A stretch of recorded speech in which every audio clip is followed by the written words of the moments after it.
semuanya, salam sehat dan tetap semangat. Melalui video kali ini, Miss berharap kalian bisa memahami perkembangbiakan generatif pada tumbuhan. Kalian bisa menggambarkan bagian-bagian bunga.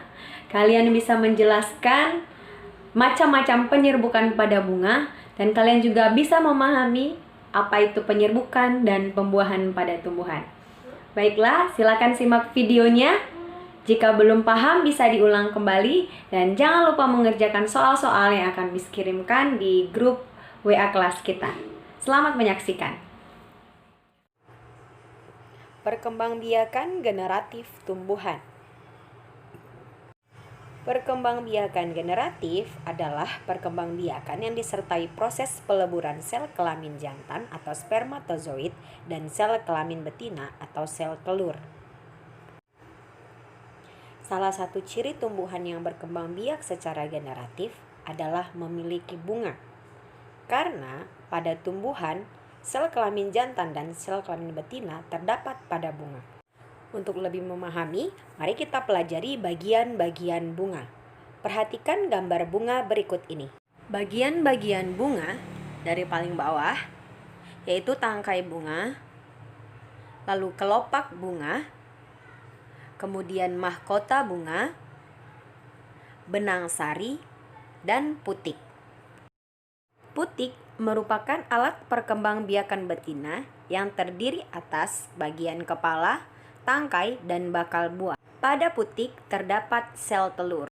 Sedangkan benang sari merupakan alat perkembangbiakan jantan yang terdiri atas bagian tangkai dan kepala sari. Pada benang sari terdapat serbuk sari yang merupakan sel spermatozoid. Perkembangbiakan generatif pada tumbuhan didahului dengan penyerbukan. Penyerbukan adalah peristiwa jatuhnya atau melekatnya serbuk sari ke kepala putik. Penyerbukan pada bunga ada beberapa macam.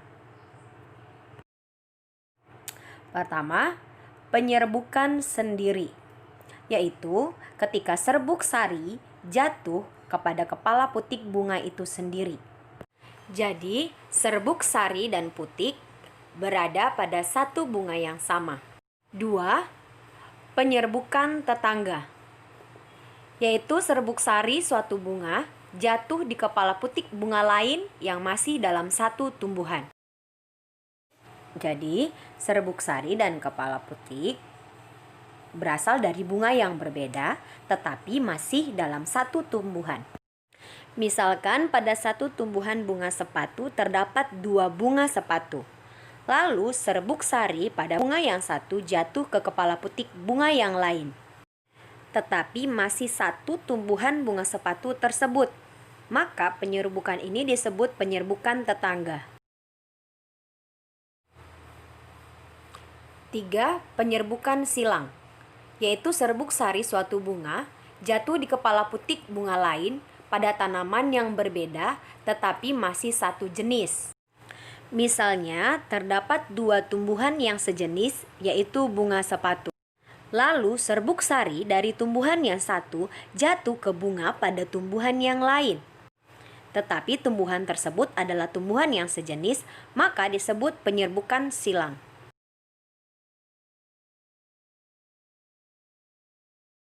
4. Penyerbukan bastar, yaitu serbuk sari suatu bunga jatuh di kepala putik bunga lain yang berasal dari tumbuhan yang berbeda varietasnya.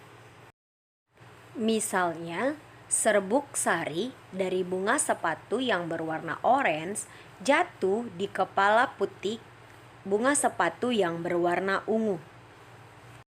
Maka penyerbukan ini disebut penyerbukan bastar. Setelah terjadi penyerbukan, akan terjadi proses pembuahan. Pembuahan adalah peleburan sel kelamin jantan dan sel kelamin betina. Perhatikan bagan berikut ini.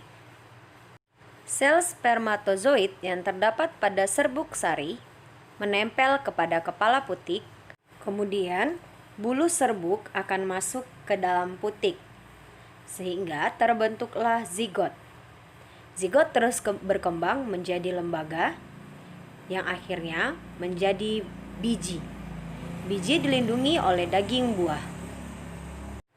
Biji jika ditanam akan menghasilkan tumbuhan baru yang awalnya berupa kecambah, lalu menjadi tumbuhan muda, lalu menjadi tumbuhan dewasa yang berbunga dan kembali berbuah. Demikianlah penjelasan yang bisa disampaikan. Silakan dikerjakan soal-soal yang Miss kirimkan dan kumpulkan tepat waktu. Terima kasih, Tuhan memberkati.